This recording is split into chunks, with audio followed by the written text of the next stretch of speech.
Hürmetli vatandaşlarım, dersimizi davamlaştırımız. Tayland devleti Uygurları Cumhur'a ötküzüp bergendiği keyin Türkiye'de turuşluq Tayland konsulxanası hücumga uçurdu. Mavzulu haber 7. ayının 10. günü Amerika ovozinin Xitoy til programmasi e'lon qilindi. Haber mundaq başlandı.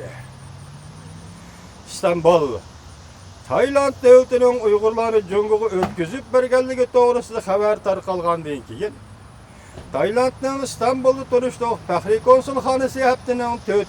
günü saharda hücumga uçurdu. Bir necha nafar kishi saharda Taylandning İstanbul'da turuşluq konsulxonasiga hücum qildi. Binoga kirmoqchi bo'lgan qarshilik ko'rsatkichilarni deraza aynaklarini chaqib etdi. Cumhur'a ötküzüp berilgan musafirlar biz Cumhur'da milliy zulmga uchurdik dedi. Konsulxona hücum qilguvchilarning kim ekanligi hozirgacha aniq emas.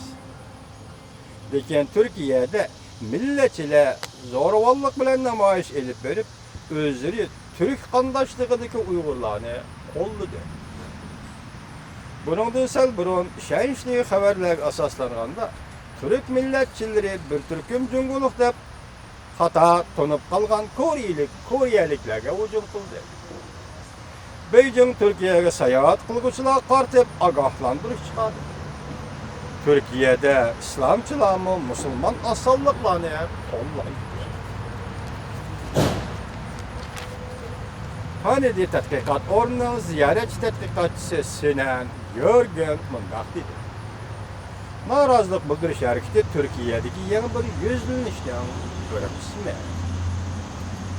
O mundaq dedi. Bununla Türkiye fuqarolari ichida inkas qaytarildi. Ular ko'p yillardan beri bu xil huquqqa daxl taruz qiladigan ishlarga bak sazgor bo'lib kelgan.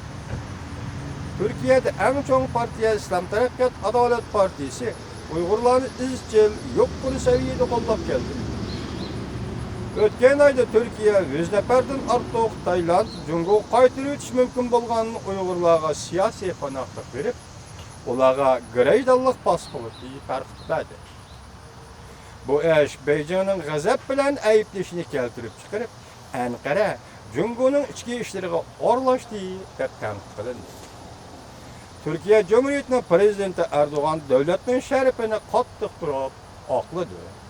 O mundaq dedi, Türkiye minglagan, 10 minglagan yurt makonidan ayrilgan musafir Uyg'ur turklarini qo'yniga oldi ve ularga grejdanlik salohiyati berdi.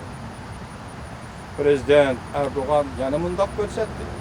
Türkiye deydi-ki, bizning darvozamiz ölümden kaçkan musafirlarga yoki öldürüşten kaçkan musafirlarga, öldürülüşten kaçkan musafirlarga davamlı olacak. Mutaxassislar deydi ki, Türkiye'de 300 mingdan ortiq Uyg'urni qabul qildi. 300 mingdan ortiq Uyg'ur yashaydi. Yaşa Türkiye. Yaşa Türk xalqi. Rahmat sizga, Prezident Erdo'g'an.